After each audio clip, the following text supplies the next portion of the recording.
नमस्कार सबैजनालाई।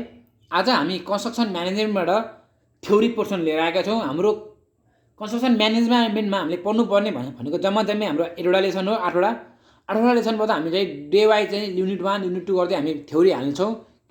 कृपया भिडियो अन्तिमसम्म हेर्नु होला। र हामीसँग यदि च्यानलमा नयाँ हुनुहुन्छ भने कृपया च्यानललाई सब्सक्राइब गरी नजिकैको बेल आइकन दबाउन नबिर्सनु होला। अब हाम्रो युनिट 1 भनेको हाम्रो इन्ट्रोडक्सन छ। कन्स्ट्रक्सन म्यानेजमेन्ट भनेको के हो त?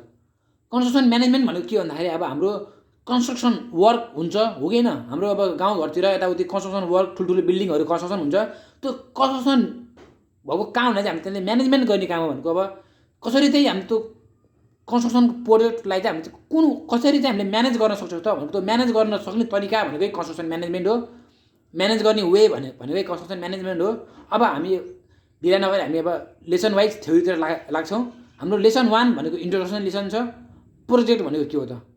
प्रोजेक्ट भनेको के भन्दाखेरि plan set of interrelated task to be executed over a fixed period and within certain cost and labour is term as project भनेको छ।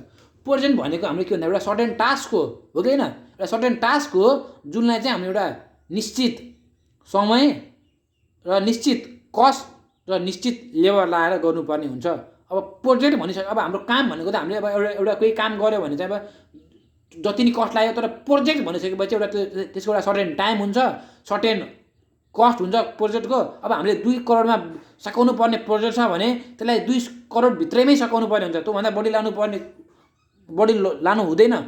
बुझ्नुभयो कि नै? त्यो भनेको सर्टेन कस्ट हुन्छ त्यसको, सर्टेन डेज हुन्छ। भनेको त्यति अब एउटा प्रोजेक्ट छ त्यसलाई हामीले अब 1 इयरमा सकाउनु पर्ने हुन्छ भने त्यो 1 इयरभित्रमा सकाउनु पर्ने हुन्छ क्या प्रोजेक्ट भनेको। त्यस्तो चाहिँ त्यस्तो काम भनेकै हाम्रो के भन्दाखेरि प्रोजेक्ट हो। भनेको प्रोजेक्ट भनेको के भन्दाखेरि plan set of interrelated task to be executed over a fixed period भन्ने छ and within the certain cost and labour is term as project भनेको छ। त्यसै गरेर हामी पढौँ। A project is a sequence of activities which one connected over a limited period of a time in order to obtain specific objective with the constants of time cost and quality performance भनिन्छ है त। अब example of project भनेको अब example भनेको प्रोजेक्टको इक्जाम्पलहरू के छ त भन्दाखेरि अब सिभिल इन्जिनियरिङको लागि इन्जिनियरिङ ओरिएन्टेड कन्स्ट्रक्सन भनेको कन्स्ट्रक्सन प्रोजेक्ट भइहाल्यो। फर बिल्डिङ भनेको बिल्डिङको कन्स्ट्रक्सन भयो, ड्याम्सको भयो, एयरपोर्टको भयो, highway bridge and other infrastructure भन्ने छ। त्यसै गरी अब कम्प्युटर इन्जिनियरिङको लागि पनि एउटा प्रोजेक्ट हुन्छ। इन्जिनियरिङ फिल्डमा लागिसकेपछि एउटा काम भनेकै प्रोजेक्ट हो। अब भनेको कम्प्युटर इन्जिनियरको लागि के हुन्छ भन्दाखेरि development of computer software and website भनेको हो कि नै। अब कुनै पनि हाम्रो अब कम्प्युटरको लागि चाहिने सफ्टवेयर र वेबसाइट डेभलपमेन्ट गर्नु पनि एउटा प्रोजेक्ट भनेको कामै हो कि होइन। त्यसै गरी writing of book, thesis, project report, field assignment भनेको पनि प्रोजेक्टै हो कि होइन। एउटा प्रोजेक्ट हो। बुक लेख्ने भनेको एउटा बुक लेख्ने, थेसिस लेख्ने, एउटा प्रोजेक्टको रिपोर्ट बनाउने भनेको त्यो पनि एउटा प्रोजेक्टै हो क्या। अब industrial project for developing a new product of service भन्ने छ। भनेको एउटा कुनै सर्भिस प्रोडक्ट गर्नु भनेको पनि एउटा इन्डस्ट्रियल इन्जिनियरको लागि, एउटा इन्डस्ट्रियलको लागि त एउटा प्रोजेक्टै हो। अब त्यसै गरी अब क्यारेक्टरिस्टिक्स अफ प्रोजेक्ट भनेको यसको क्यारेक्टरिस्टिक विशेषताहरू के हो त प्रोजेक्टको भन्ने कुरो है त। अब हामी यहाँ हेर्छौँ क्यारेक्टरिस्टिक अफ प्रोजेक्ट भनेको एउटा स्पेसिफिक अब्जेक्टिभ हुन्छ प्रोजेक्टको हो कि होइन। स्पेसिफिक अब्जेक्टिभ हुन्छ। एउटा प्रोजेक्टले केही अब्जेक्टिभ बोकेको हुन्छ। अब के हो त स्पेसिफिक अब्जेक्टिभ भनेको a project has clearly defined specific objective भन्ने छ। It is focused on in result भन्ने छ। भनेको इन रिजल्ट भनेको सकिने समय भन्छ। A project without objective is unthinkable भन्छ। भनेको एउटा प्रोजेक्टको अब्जेक्टिभ भनेको अब्जेक्टिभ नभएको कुनै पनि प्रोजेक्ट हुँदैन। भनेको केही न केही लक्ष्य हुन्छ प्रोजेक्टको हो कि होइन। अब्जेक्टिभ भनेको लक्ष्य हो। इट्स आउटपुट मेजरेबल भन्छ। भनेको प्रोजेक्टको आउटपुट चाहिँ हामीले मेजर गर्न सकिन्छ भन्ने कुरो स्पेसिफिक अब्जेक्टिभमा चाहिँ। अब लाइफ स्पेन भनेको अब यसको पनि समय त हुन्छ हो कि नै। यति समयमा सक्नुपर्ने भन्ने समय हुन्छ भनेको त्यही भनेको लाइफ स्पेन हो। अल प्रोजेक्ट ह्याभ स्प्यान भनेको भनेको life span. It has definite beginning and end भन्ने छ। भनेको यसको सुरु हुने समय र अन्त्य हुने समय पनि हामीले तोकिएको हुन्छ भनेको। प्रोजेक्ट क्यान कन्टिन्यू इन्डलेसली भनेको यसलाई भनेको यसको इन्ड हुन्छ भनेको कि यसको इन्ड हुन्छ कि यसलाई गरिरहन पाइँदैन प्रोजेक्ट भन्ने कुरो। यसलाई गरिरहन पाइँदैन कि यसको कुनै समय आएपछि हाम्रो यसको चाहिँ प्रोजेक्टको डे टाइम चाहिँ इन्ड हुन्छ भन्ने कुरो हो। Its life span can be short or long depends on nature भन्छ। भनेको यसको नेचर अनुसारको लाइफ स्पेन चाहिँ तोकिएको हुन्छ। लङ प्रोजेक्ट हो कि सर्ट प्रोजेक्ट हो भनेर। It has a life cycle consisting of formulating, planning, implementation and termination phase भनेको छ। त्यसै गरी अब कन्स्ट्यान्ट अरे कन्स्ट्यान्ट भनेको अवरोधहरू भन्छ कि अवरोध बाधा अर्थ के आउँछ काम गर्दाखेरि भनेको त्यो पनि एउटा अब्जेक्टिभ क्यारेक्टरिस्टिक्स अफ प्रोजेक्ट नै हो। अब कन्स्ट्यान्ट भनेको अल प्रोजेक्ट ह्याभ कन्स्ट्यान्ट भन्छ, सबै प्रोजेक्टमा बाधा आउँछ भनेको आइरहेको हुन्छ, अवरोधहरू आएकै हुन्छ भन्ने कुरो हो। A project operates with the constant of time, cost, quality. क्वालिटीले गर्दा पनि अवरोध आउँछ, कस्टले गर्दा अवरोध आउन सक्छ, टाइमले गर्दा अवरोधहरू आउन सक्छ भनेको। It has a time schedule for various activities and the completion date is deadline भनेको छ। It has clearly laid down quality specimen भन्ने छ है त। अब अवरोध भनेको अवरोध हो, आफूले अब यसलाई चाहिँ मिलाएर लेख्ने हो, सबै अवरोधहरूको बाधा आउँछन् कसरी आउँछ त प्रोजेक्टमा भनेर आफूले लेख्ने हो मिलाएर। अब युनिक भनेको प्रत्येक प्रोजेक्टहरू युनिक हुन्छ भनेको। अब इच प्रोजेक्ट इज डिफ्रेन्ट भनेको प्रत्येक प्रोजेक्ट चाहिँ हाम्रो डिफ्रेन्ट हुन्छ। No similar project do exist भन्ने छ भनेको एक्जिस्ट गर्दैन सिमिलर प्रोजेक्ट भनेको छ। Every project is unique in some element भनेको केही न केही ठाउँमा गएर चाहिँ प्रोजेक्ट चाहिँ भिन्न हुन आइपर्छ भन्ने कुरो हो। अब टिमवर्क भनेको अब आपसी सहयोगहरू भन्छ है त।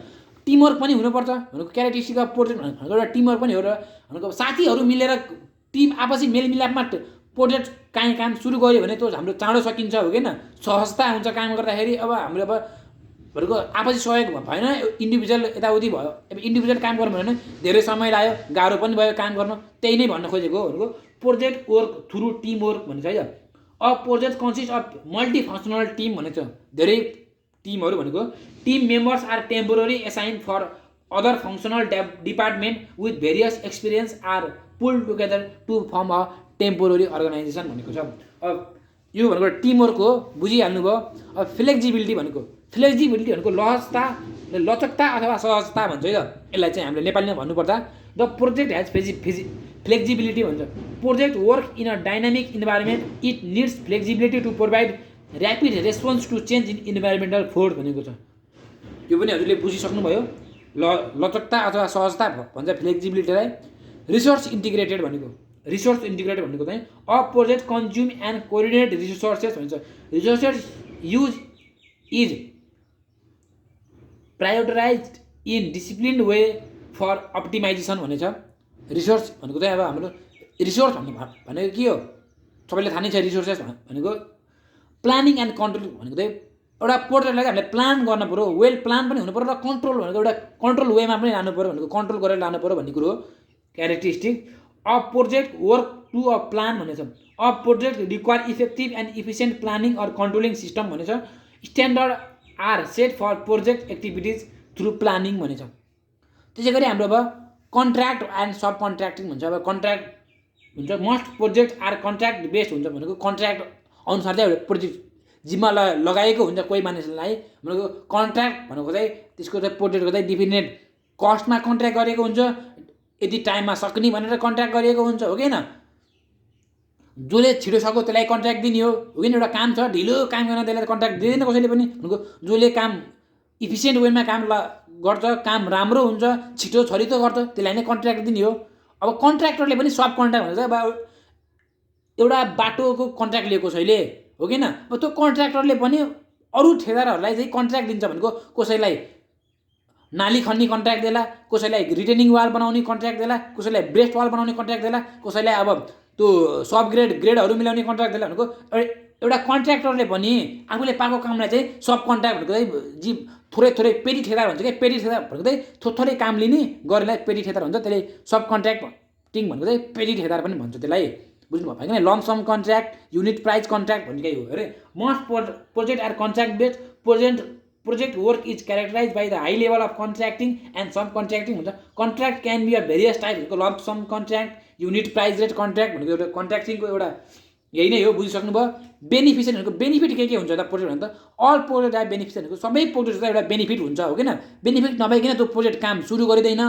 Beneficiary are the ultimate resources of the project output भनेको छ।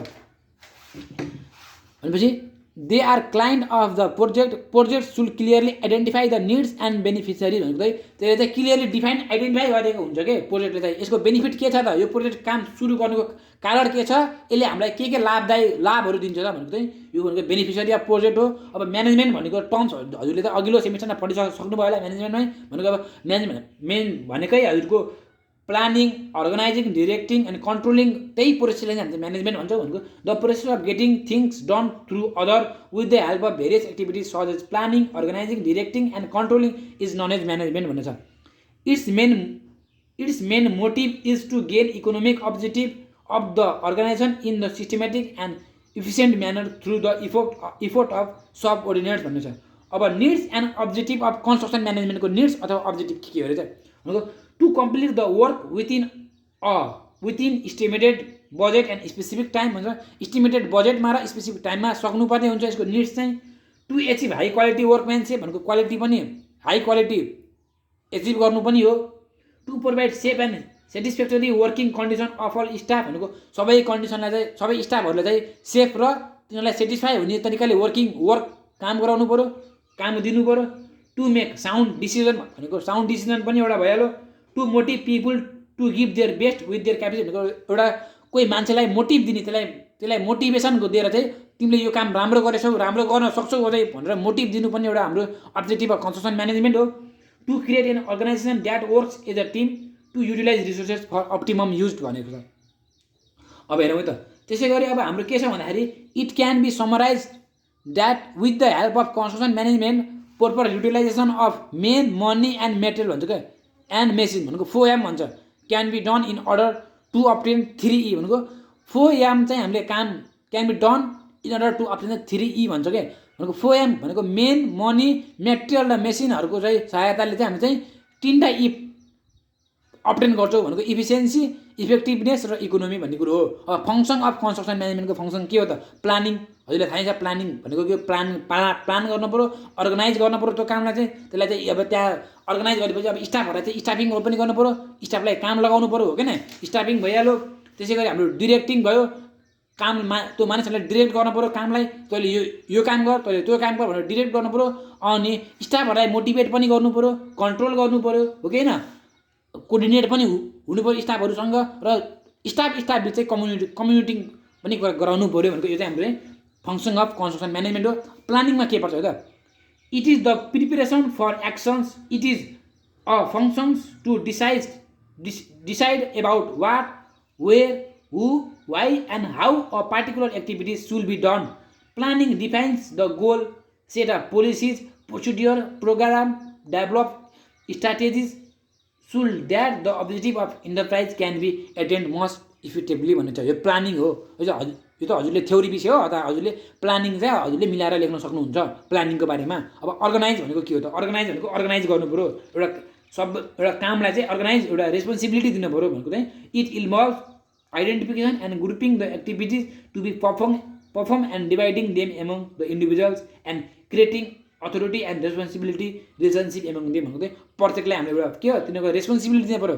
काम दिइसकेपछि कसैलाई हामीले एउटा कुनै काममा जिम्मा लगाइसकेपछि त्यसको एउटा रेस्पोन्सिबिलिटी हुन्छ हो कि नै, त्यसको रेस्पोन्सिबिलिटी पनि फुलफिल गर्नु पऱ्यो भनेको अर्गनाइजिङमा आउँछ। हाम्रो स्टाफिङ भनेको चाहिँ अब it involves filling the position भनेको स्टाफिङ भनेको चाहिँ अब कुनै अब ठाउँ खाली होला, सिट भ्याकेन्ट होला भनेको चाहिँ स्टाफिङबाट चाहिँ हामीले चाहिँ कोही स्टाफहरूलाई ल्याउन सकिन्छ खाली ठाउँमा हो कि होइन। अब कोही स्टाफ अब्सेन्ट भएको बेलामा त्यो ठाउँमा चाहिँ कसैले काम लगाउन सकिन्छ भनेको चाहिँ स्टाफिङ हो भनेको चाहिँ it involves filling the position need in the organisation structure भन्छ by appointing competent and qualify person for the job भनेको चाहिँ भ्याकेन्ट ठाउँ छ भने कसैलाई अब के गर्नु, कसैलाई अब हामीले चाहिँ अब एपोइन्ट गर्न सक्छौँ के को आधारमा भन्दाखेरि रिक्रुटमेन्ट्सको आधारमा गर्छौँ, सिलेक्सन गर्छौँ, प्लेसमेन्ट गर्छौँ, ट्रेनिङ दिन्छौँ तिनीहरूलाई। यदि काम जानेन भने त्यसलाई ट्रेनिङ दिएपछि चाहिँ तिनीहरूले काम गर्न सक्छन् भनेको चाहिँ हाम्रो चाहिँ स्टाफिङ हो। अब डिरेक्टिङ भनेको के हो, the managerial decision are put into action through effective decision, actual activities start only when manager issue direction to his subordinates about what is to be done and how it should be done भनेछ। Directing involves motivating, guiding and supervising the activities भनेछ। यो डिरेक्टिङ भइहाल्यो। अब motivating भनेको अब motivation दिने, स्टाफहरूलाई चाहिँ motivate गरेर पनि हामीले चाहिँ अब स्टाफहरूलाई चाहिँ मोटिभेट गरेर तिनीहरूलाई एउटा काम राम्रो गर्छन् हो कि होइन। अब काम कोहीले अन्जानमा काम बिगारे पनि होइन ठिकै छ यस्तो कहिलेकाहीँ हुन्छ, राम्रो काम गर्न सक्छौ तिमीले भनेर तिनीहरूलाई मोटिभेसन दिइसकेपछि तिनीहरूले अर्को पालिमा चाहिँ काम राम्रो गर्छन् हो कि होइन। स्टाफहरूले हुन्छ मोटिभेसन गरेर पनि, मोटिभेसन पनि एउटा हाम्रो एउटा फङ्सन अफ कन्स्ट्रक्सन म्यानेजमेन्ट हो भनेको। मोटिभेसन